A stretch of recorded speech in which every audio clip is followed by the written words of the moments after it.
El tema de esta mañana, como ya se dijo, lleva por título La última amonestación. Y la lectura comenzamos hablando de Apocalipsis 14, versículos 6 y 7, donde dice lo siguiente en mi versión, Reina Valera 1960, vi volar por el medio del cielo a otro ángel que tenía el evangelio eterno para predicarlo a los moradores de la tierra, a toda nación, tribu, lengua y pueblo, diciendo a gran voz, temed a Dios y dadle gloria, porque la hora de su juicio ha llegado, y adorad a aquel que hizo el cielo y la tierra, el mar y las fuentes de las aguas. Si nosotros continuamos leyendo por ese mismo capítulo 14, nos vamos a encontrar con el segundo mensaje angélico que dice así, versículo 8 del capítulo 14. Otro ángel le siguió diciendo, ha caído Babilonia, la gran ciudad, porque ha hecho beber a todas las naciones del vino del furor de su fornicación. Y luego viene el mensaje del tercer ángel a partir del versículo 9 al 11 del mismo capítulo 14, que dice lo siguiente. Y el tercer ángel los siguió diciendo a gran voz, si alguno adora a la bestia y a su imagen y recibe la marca en su frente o en su mano, él también beberá del vino de la ira de Dios, que ha sido vaciado puro en el cáliz de su ira, y será atormentado con fuego y azufre delante de los santos ángeles y del Cordero, y el humo de su tormento sube por los siglos de los siglos. Y no tienen reposo de día ni de noche los que adoran a la bestia y a su imagen, ni nadie que reciba la marca de su nombre. Este mensaje se conoce como el mensaje de los tres ángeles. Y este mensaje corresponde al último llamado de misericordia de parte de Dios para toda la humanidad. Y lo que debe quedar bien claro aquí, que el Señor Todopoderoso, al revelar este mensaje, lo hace con la intención de que llegue a todos los habitantes de la tierra. Aquí no hay distinción de religión, es para todos los habitantes de la tierra. Nadie queda excluido. Es un mensaje mundial, es un mensaje universal. Dios no hace acepción de personas, por eso Él lo dice claramente, es para predicarlo a todos los moradores de la tierra, a toda nación, a toda tribu, a toda lengua y a todo pueblo. O sea, que nadie puede decir que ese mensaje era nada más que para un grupo o para los cristianos. No, es para todo el mundo. El punto es que si el ser humano lo escucha o no. Pero el mensaje que Dios está dando aquí, que es el último llamado de misericordia de parte de Dios, antes de que se cierre la puerta de la gracia, es para todo el mundo. Nótese que en el primer mensaje comienza enfatizando al verdadero Dios, para que nadie se vaya a equivocarse a quien se le debe alabanza y adoración. Nosotros le debemos alabanza y adoración al Creador. Ese es el verdadero Dios. ¿Por qué? ¿Por qué Dios enfatiza esto? Porque hay otra entidad espiritual que quiere captar la adoración de las personas para sí mismo. Y sabemos que es el enemigo. Y entonces el enemigo hace toda clase de trampa para engañar y que las personas, creyendo que adoran al verdadero Dios, lo están adorando a Él. Por eso el Señor llama la atención a adorar a aquel que hizo el cielo, la tierra y las fuentes de las aguas. También el Señor nos dice en este primer mensaje que ha comenzado el juicio, no que va a comenzar, no, ya comenzó. Y si nosotros estudiamos las profecías de Daniel, allí Daniel 8:14, hasta 2300 tardes y mañanas y el santuario será purificado, sabemos que el juicio investigador comenzó con los muertos primero en 1844. Y todavía ese juicio sigue en pleno desarrollo. Mientras nosotros estamos aquí alabando y glorificando el nombre de Dios, en el cielo el juicio a los muertos y solamente al linaje santo. Por eso Pedro dice que el juicio comienza por la casa de Dios. Empieza por el linaje santo, está en pleno desarrollo en estos momentos en el cielo. Va a llegar un momento, como lo decíamos hoy, que va a comenzar con los vivos.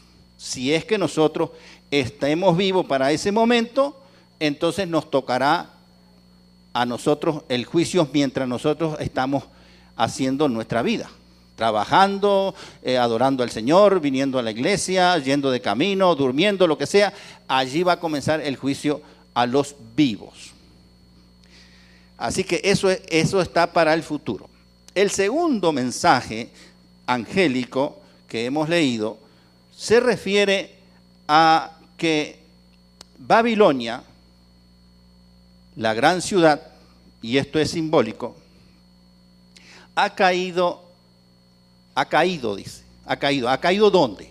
Ha caído en un abismo de pecado, ha caído en un abismo profundo de tiniebla, de error, de engaño. Y entonces Babilonia le presenta al mundo una doctrina totalmente adversa, contraria a la sana doctrina de la palabra de Dios. Es una doctrina perversa y corrupta, representada por el vino del furor de su fornicación. Y Babilonia ha estado contaminando al mundo de engaños y sigue en el día de hoy con ese mismo propósito, engañando y contaminando a todas las naciones. El tercer mensaje angélico nos advierte en cuanto a los severos castigos que Dios va a derramar como consecuencia de aquellos que han rechazado el llamado de Dios, que han rechazado el amor de Dios, que han rechazado el sacrificio que Dios hizo en favor de la humanidad caída. Y estas personas que han rechazado a Dios han preferido recibir la marca de la bestia. Y no importa dónde la reciba, si en la frente o en la mano. Hay muchos que la van a recibir en la frente porque están convencidos de que el enemigo tiene la razón. Pero hay otros, sabiendo y conociendo la verdad, pero obligados por las circunstancias, va a poner la mano para ponerse la marca de la bestia en su mano. Cualquiera sea, es contra Dios. Así que Dios no va a aceptar eso. Y por lo tanto, Dios está advirtiendo que a los que reciban la marca de la bestia van a tener su merecido. Un detalle que hay que resaltar en estos tres mensajes angélicos es que el ángel, el primer ángel, viene predicando el evangelio eterno. ¿Y qué es el evangelio eterno? ¿Será un evangelio diferente o será el mismo evangelio? Realmente lo diferente aquí es el nombre, porque es el mismo evangelio. Y nosotros podemos encontrar nombres distintos para el mismo evangelio. Por ejemplo, si nosotros vamos a la Biblia y leemos allí en Mateo 4, versículo 23, vamos a leer el evangelio del reino. Tiene otro nombre. Pero si nosotros nos vamos a 2 de Corintios, capítulo 4, versículo 4, vamos a leer el evangelio de la gloria de Cristo. Es otro nombre, diferente. Pero si vamos a 1 de Timoteo, capítulo 1, versículo 11, vamos a encontrar el glorioso evangelio del Dios bendito. Y si pasamos al libro de los Hechos, capítulo 20, versículo 24, vamos a ver allí el evangelio de la gracia de Dios. Y Apocalipsis 14:6, el evangelio eterno. Es el mismo evangelio. Aquí lo que hay que destacar, que con el evangelio eterno engloba, agrupa una cantidad de temas bíblicos fundamentales.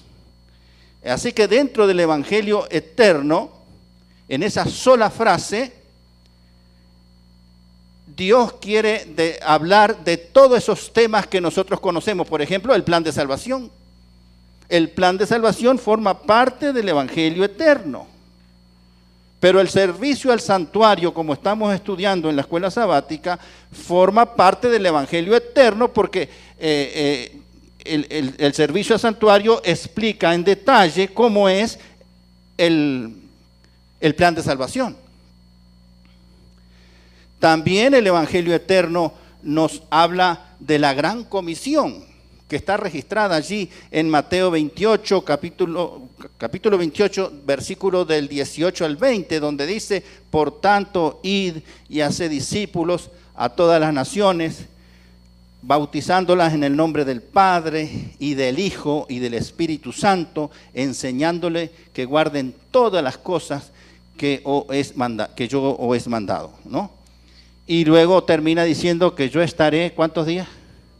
Todos los días hasta el fin del mundo. Y esa promesa no hay que olvidarse, que el Señor va a estar todos los días hasta el fin del mundo. Cuando estemos pasando por los momentos más difíciles, el momento de angustia que está por delante, por venir para el pueblo de Dios, debemos recordar esta promesa, que el Señor va a estar con nosotros todos los días hasta el fin del mundo. Eso es algo muy importante. Así que el evangelio eterno también nos habla del sellamiento. El sellamiento que comenzó con el juicio investigador, es decir, Dios está sellando para salvación eterna a los muertos. Después comienza con el sellamiento a los vivos, como dice allí Apocalipsis 7 del 1 al 5, donde habla ese quinto ángel que aparece con el sello del Dios vivo. Eso está en el futuro. Así que también el evangelio nos habla de la vida eterna, nos habla del perdón de pecado, nos habla de la salvación que es solo por la gracia divina, por el amor de Dios, mediante la fe en Cristo Jesús. Allí Efesios 2:8 dice que somos salvos por gracia, no somos salvos por obra, para que nadie se gloríe, dice allí en Efesios. Así que también el evangelio eterno nos habla de la vigencia de la ley de Dios. Y sobre todo exaltando el Shabbat, el verdadero día del Señor, el día que Dios santificó, el día que el Señor apartó para la adoración. Muchos cristianos me han dicho, bueno, dice, pero es que todos los días son del Señor. Sí, todos los días son del Señor, sí, es verdad. Eso es una verdad. Pero el único día que Dios bendijo y santificó es el Shabbat. Así que hay que hacer diferencia. Bueno, ¿cómo nosotros nos vamos también, por ejemplo, el Evangelio Eterno nos habla del estado inconsciente de los muertos? Que el que se murió está inconsciente. El alma no es inmortal. Mucha gente que piensa que la persona se murió y se fue al cielo y de allá nos está mirando a nosotros. No, hermanos, el alma no es inmortal. Ustedes tienen allí 2 versículos claros y contundentes que se encuentran en Ezequiel capítulo 18, versículos 4 y 20, donde dice, el alma que pecare, ¿cómo termina? Esa va a morir, esa morirá. Así que nos queda claro. ¿Y cómo nosotros nos vamos a olvidar de la tremenda y poderosa y grandiosa promesa del Señor Jesucristo registrada allí en Juan 14:3, donde nos habla de de su segunda venida en majestad y gloria, con todo su poder, con todos sus ángeles aquí a la tierra.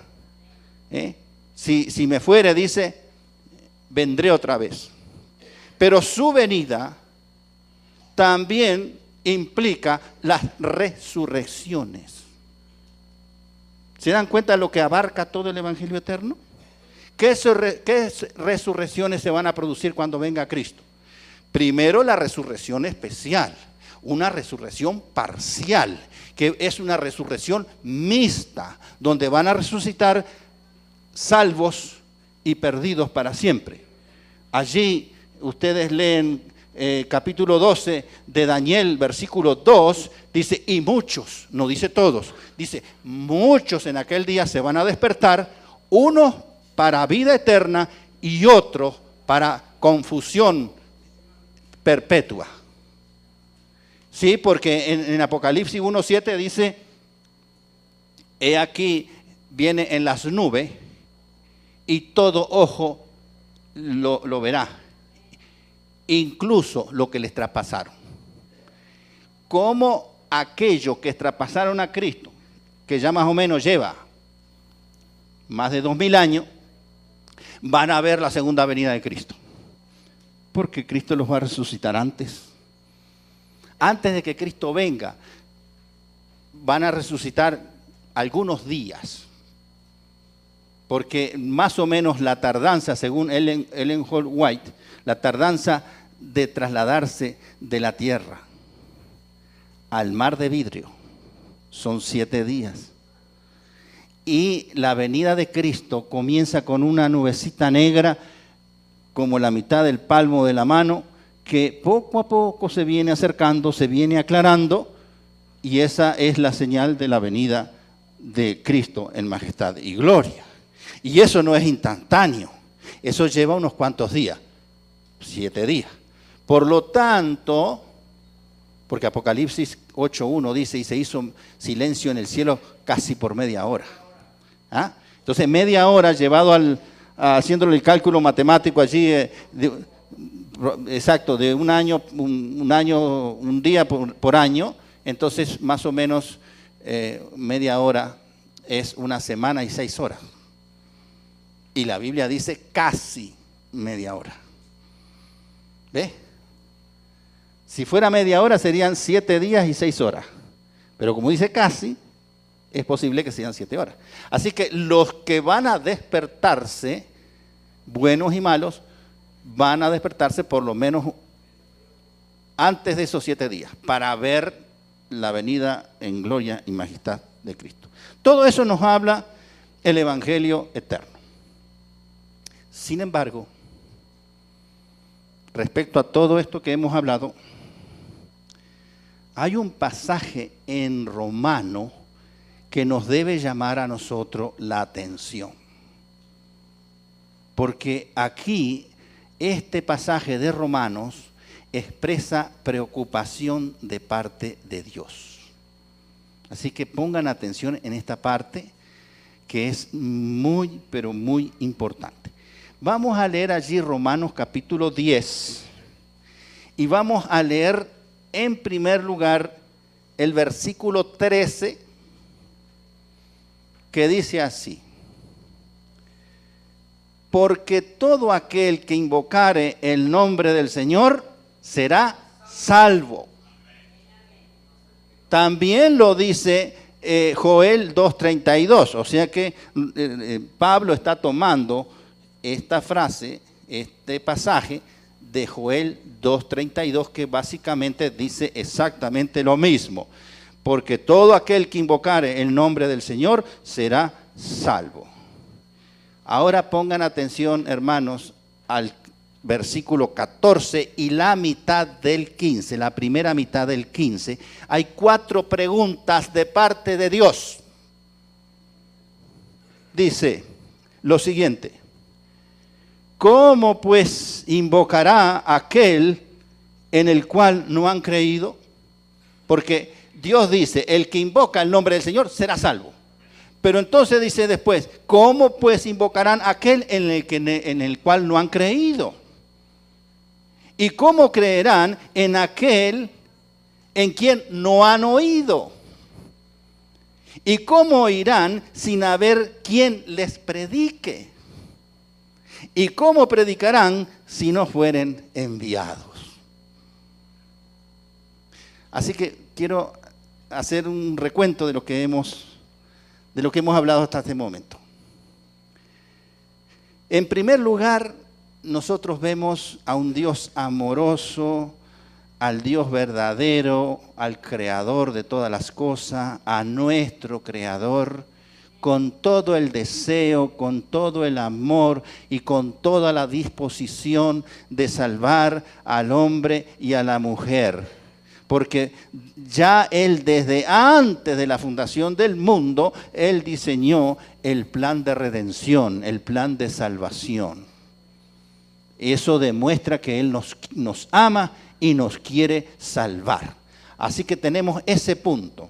El otro punto es que vemos al mismo Señor en su propósito de salvar a la humanidad caída y envía su último llamado de misericordia, la última amonestación a la tierra, a todos los habitantes de la tierra, por medio de la proclamación de estos 3 mensajes angélicos, los cuales incluyen la predicación del Evangelio eterno, con el fin de que aquellos que son obedientes a Dios se preparen para la segunda venida de Cristo en majestad y gloria.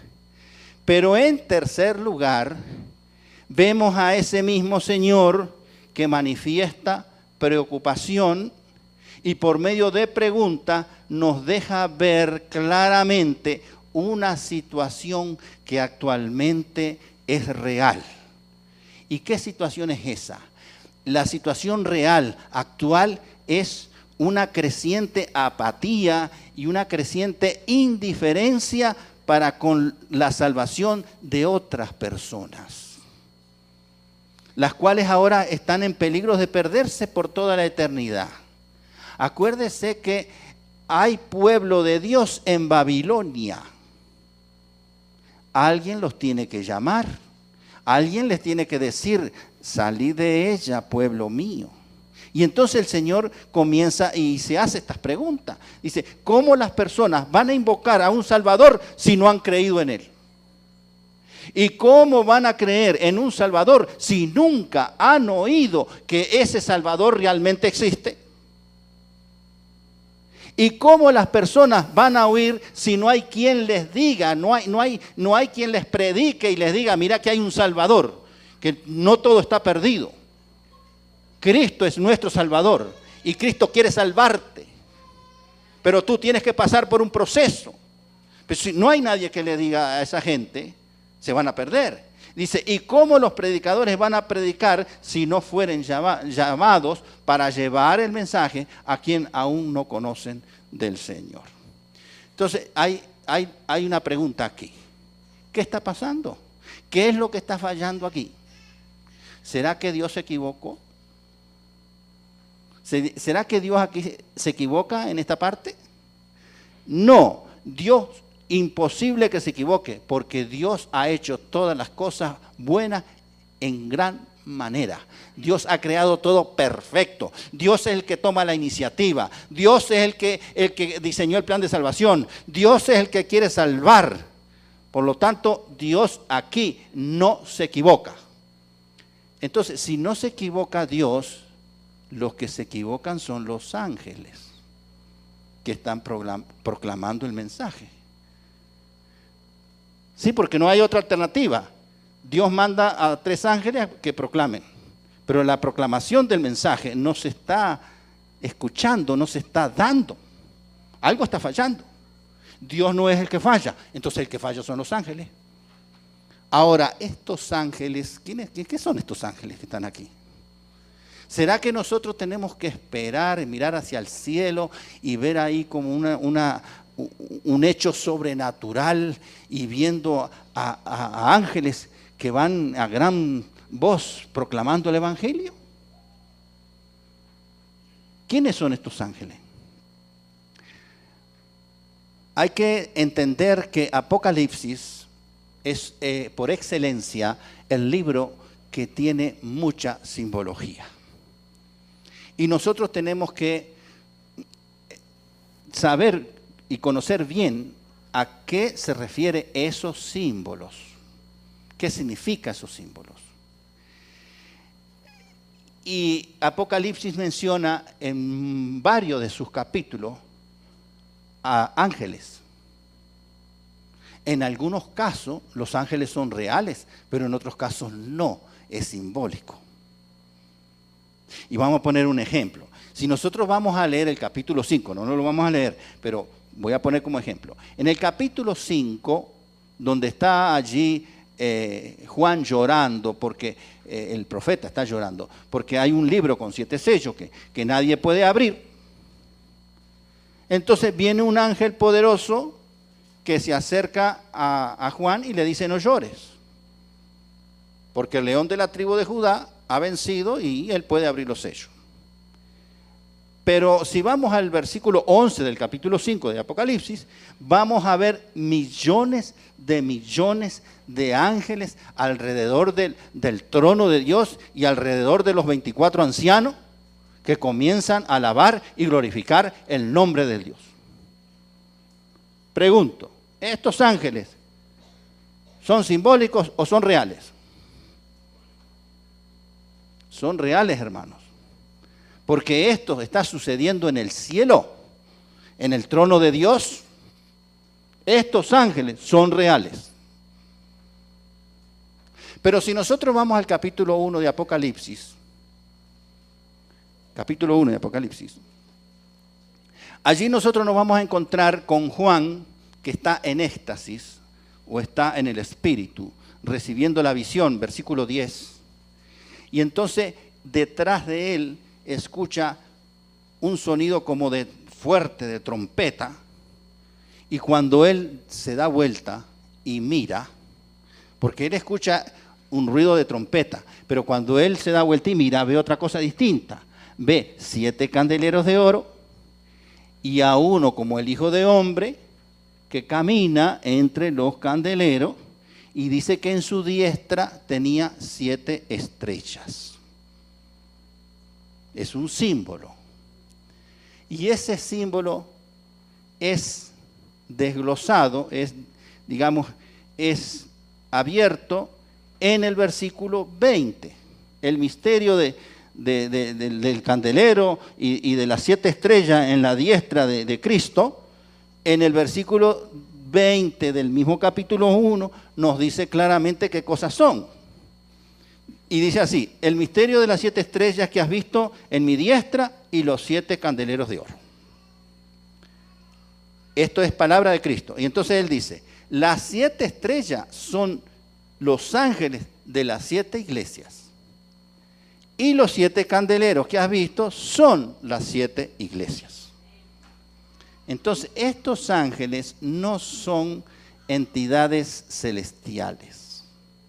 Estos ángeles se están refiriendo a los encargados, a los responsables de las 7 iglesias, que obviamente van a ser pastores o ancianos de las iglesias. Y estos son seres humanos, porque la palabra ángel también significa mensajero, el que lleva el mensaje. Por lo tanto, hermanos, Apocalipsis 14, del 6 al 11, que hemos analizado, que hemos leído el mensaje de los 3 ángeles, esos 3 ángeles no son entidades celestiales. Esos ángeles están representando a hombres y mujeres ocupados en proclamar el mensaje de parte de Dios. Y obviamente, esta gente, estos hombres y estas mujeres, comprometidos con el Señor para proclamar este mensaje, pertenecen al pueblo de Dios. Pertenecen a la iglesia de Dios. Pertenecen a la iglesia verdadera del Señor. Ahora les pregunto yo a ustedes. En el mundo hay miles de denominaciones cristianas. ¿Qué denominación cristiana entre todas las que existen se ha ocupado y se ha distinguido por proclamar este mensaje de los tres ángeles y el mensaje del Evangelio eterno? ¿Qué iglesia es esa? ¿Será la iglesia bautista? ¿La iglesia evangélica? ¿La iglesia pentecostal?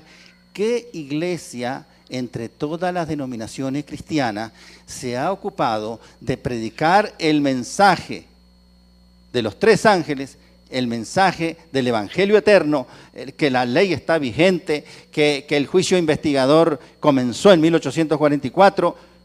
¿Qué iglesia es esa? La iglesia adventista del séptimo día. Es la iglesia profética levantada por Dios, bendecida por Dios al darle tremendos mensajes. Realmente es una tremenda bendición, que el Señor concede a la iglesia adventista para que proclame las verdades que habían sido pisoteadas por siglos. Es una gran bendición. ¿O ustedes no se sienten bendecidos hoy? Otra cosa más importante. Mateo 22, versículo 14, dice allí el Señor Jesús: muchos son llamados, y termina diciendo, pocos los escogidos. ¿Ustedes no se sienten bendecidos y privilegiados de estar entre los pocos escogidos por Dios? Es tremenda bendición que Dios nos ha dado a nosotros. Entonces, aparte de ser una gran bendición, pertenecer al pueblo de Dios, a la iglesia de Dios, tenemos una tremenda responsabilidad en nuestras vidas.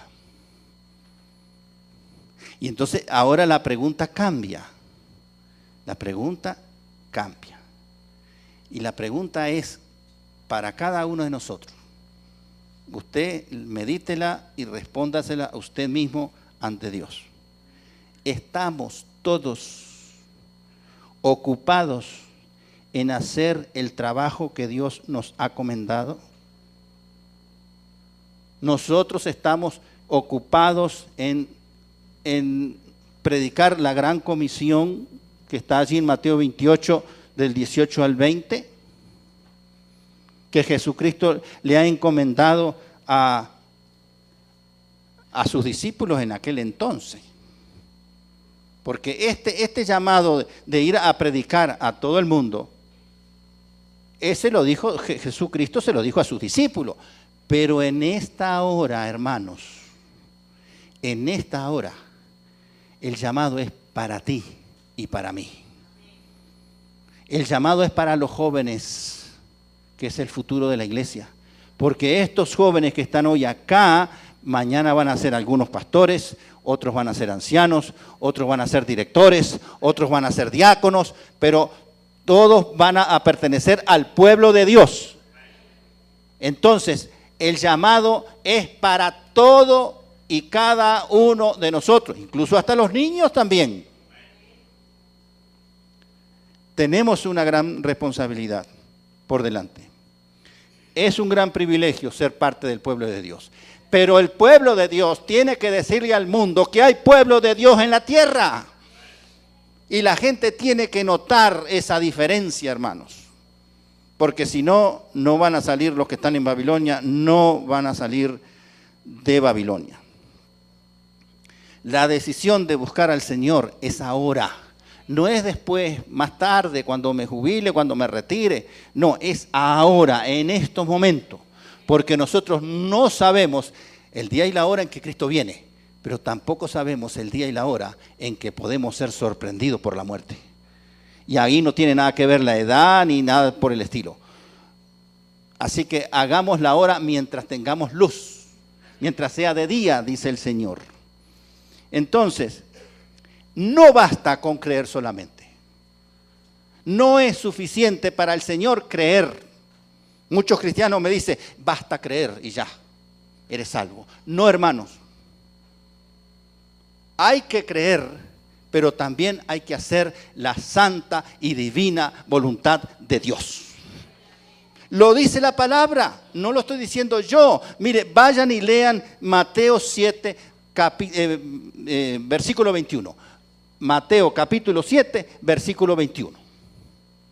Allí dice claramente el Señor: no todo el que me dice, Señor, Señor, entrará en el reino de los cielos, sino el que hace la voluntad de mi Padre que está en los cielos. Eso es muy importante para Dios, hacer su voluntad. Por dar algunos ejemplos. Para Dios es muy importante su ley. Es la base del trono de Dios, en el lugar santísimo. La ley de Dios refleja el carácter de Dios. Dios es eterno, por lo tanto la ley es eterna. Pero muchos se sienten genuinos cristianos violando, transgrediendo la ley de Dios. Y se sienten cristianos. ¿Qué dice Juan 14:15? Si me amáis, ¿qué? Guardad mis mandamientos, hermanos. ¿Cuántos cristianos hay en otras denominaciones que nos vienen con el cuento de que la ley está clavada en la cruz, que estamos bajo la gracia, que no estamos bajo la ley? O vienen los otros cristianos que están siguiendo una ley cambiada por el enemigo. Una ley cambiada, no la ley de Dios, que está registrada allí en Éxodo 20 del 1 al 17 y en Deuteronomio 5 del 6 al 21. Entonces, Dios necesita, no es que necesite Dios quiere que si nosotros lo amamos a Él, aparte de guardar su palabra, aparte de guardar sus mandamientos, prediquemos a otro que Cristo viene pronto. Y Cristo viene pronto, hermanos. Las señales son claras. Estamos muy cerquita de que lleguemos al desenlace, que la humanidad llegue al desenlace final de este mundo. Porque ya el mundo está pidiendo a grito que Cristo venga. Porque ya no se puede más, hermano. Entonces, hay una urgencia. Por eso esos ángeles están volando. Por eso esos ángeles están hablando a fuerte voz.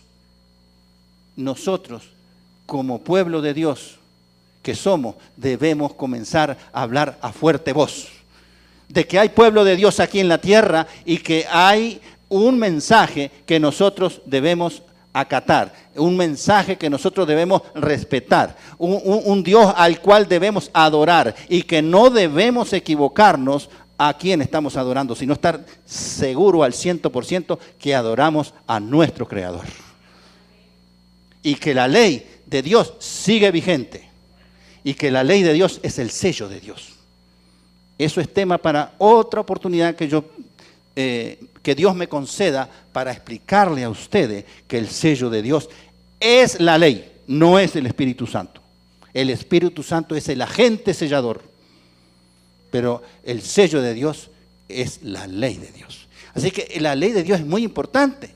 ¿Y cuántos cristianos se sienten cristianos y transgreden la ley de Dios? Ahora, ¿qué otra cosa es voluntad de Dios? Otra cosa que es voluntad de Dios está allí registrada en Hebreos capítulo 10, versículo 25.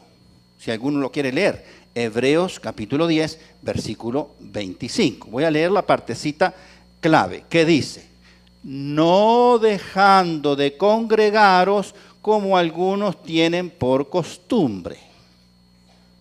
Entonces, hay un grupo de cristianos, que son millones, que se quedan en sus casas, ellos son libres pensadores y piensan que por decir yo creo en Cristo y leo la Biblia de vez en cuando o la reviso por ahí, la chequeo, y se quedan en sus casas y nunca se congregan, ya son cristianos. Eso no es voluntad de Dios. Que tú consultes a la Biblia en tu casa, que ores en tu casa, que está bien. Pero Dios quiere que te congregues aquí. Dios quiere tener acá un grupo de verdaderos adoradores que lo adoran en espíritu y en verdad. Entonces no es suficiente que tú te quedes en tu casa y bueno, voy a poner ahí el YouTube y voy a ver qué iglesia, a ver este predicador, no me gusta este, voy a cambiar para otro.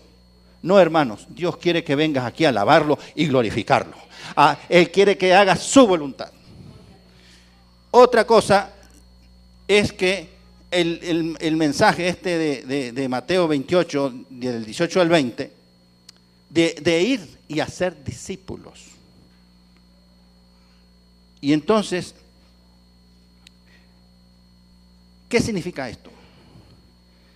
Que el cristianismo se ha desarrollado a través de los mismos cristianos. Si yo les dijera a ustedes, ¿cuántos de ustedes aquí fuimos alcanzados por un hermano que estaba haciendo el trabajo de ir a predicar el evangelio? ¿Cuántos? ¿Ve? Que son muchos. A mí me llegó alguien y entonces allí comenzamos a estudiar la Biblia. ¿Y qué iba a pensar yo en aquel entonces que iba a terminar siendo un predicador para predicar la verdad presente? No lo sabía. Pero Dios mandó a alguien y Dios te está mandando a ti que tú lleves ese mensaje a otra persona. Mira, no tienes necesidad de ir a la universidad y estudiar para pastor y ser un teólogo y sacar un doctorado. No hace falta, hermanos, eso no hace falta. Le voy a contar una anécdota. Esto es, antes se hacía, yo no sé si ustedes lo hacen, pero antes se hacía en las iglesias que había como una especie de competencia de los obreros, de los misioneros, no obreros, de los misioneros. Entonces, no se hacía todos los sábados, se hacía una vez cada tanto, y traían aquí, a ver, ¿quién trajo en este año una persona para Cristo? Entonces levantaban la mano ahí, pasen ahí, a ver, ¿quién trajo 2 personas? Y así, había una competencia, a ver quién traía más. Y había un señor que le ganaba a todos. Ese señor traía 40 personas al año. Y ese señor no sabía ni leer ni escribir. Él se memorizaba los versículos y se memorizaba los cantos. Y su trabajo, su manera de ganarse la vida, él tenía una troca y vendía verduras, huevos y frutas y todo. Y entonces tenía ya en la vecindad, tenía toda una clientela que él visitaba. Y mientras estaba parada la camioneta ahí, venían otras personas por primera vez a comprarle. Porque él vendía cosas buenas y las vendía también a un precio mejor que el del mercado. Y él estaba siempre allí animado y estaba contento y tarareando una canción. Entonces la gente venía a buscarle conversación y fulano, hoy lo veo tan alegre y tan contento, dice, que lo veo bien, ¿qué le pasa? Y entonces él decía, ay, dice, si usted supiera, dice, el sábado en la iglesia, eso fue espectacular, un servicio de alabanza tremendo, poderoso, un mensaje que me caló profundo. Y esos himnos de alabanzas a Dios, qué cosa más hermosa. Y la gente cuando él lo mencionaba de corazón así, se entusiasmaba y dice, hey, ¿a qué iglesia va usted? Ah, yo voy a tal iglesia. O le preguntaba, ¿y de qué denominación cristiana es usted? Ah, yo soy adventista del séptimo día. Y nos reunimos en tal iglesia. Y allá iban las personas. Ahora, él no le daba estudios bíblicos. Él mandaba a las personas y después los ancianos de ahí eran que se encargaban de darles estudios bíblicos a esas personas que él mandaba. Yo vengo por fulano de tal, decía. Y entonces a conocer aquí la iglesia y la gente empezaba a compenetrarse con la iglesia y terminaba luego haciendo los estudios y bautizándose. Por eso, hermanos, a veces no se necesita tremenda elocuencia para llevar el mensaje. Con el testimonio de ustedes, la otra persona tiene que captar la atención y decir, ¿por qué tú eres diferente a los demás? Y entonces, en ese momento usted tiene la oportunidad de dar su testimonio, de hablarle de Cristo, que usted es así porque Cristo mora en tu corazón. ¿Ve? Entonces, de esa manera la persona va a querer, yo también quiero de ese Cristo, yo también quiero conocer. Y entonces usted lo guía a los lugares donde corresponda. Pero para algunos parece que ese versículo que está allí en Mateo 16, 24, donde dice, Cristo, si alguno quiere venir en pos de mí, ellos pusieron, quédate en tu casa, en tu lugar de confort, mirando YouTube y luego sígueme. ¿Dice ese el versículo? No, allí dice, niéguese a sí mismo, tome su cruz y sígame. Hay un sacrificio que hay que hacer para Cristo. Y eso nosotros lo debemos hacer para la honra y gloria del Señor. Y aunque estemos pasando pruebas difíciles, dice el apóstol Pablo que es un privilegio ser participante de los padecimientos de Cristo Jesús. Así que nosotros tenemos que hacer la obra, hermanos, queda poco tiempo, Cristo ya viene en majestad y gloria. Allí, como dice Apocalipsis 10, versículo 11.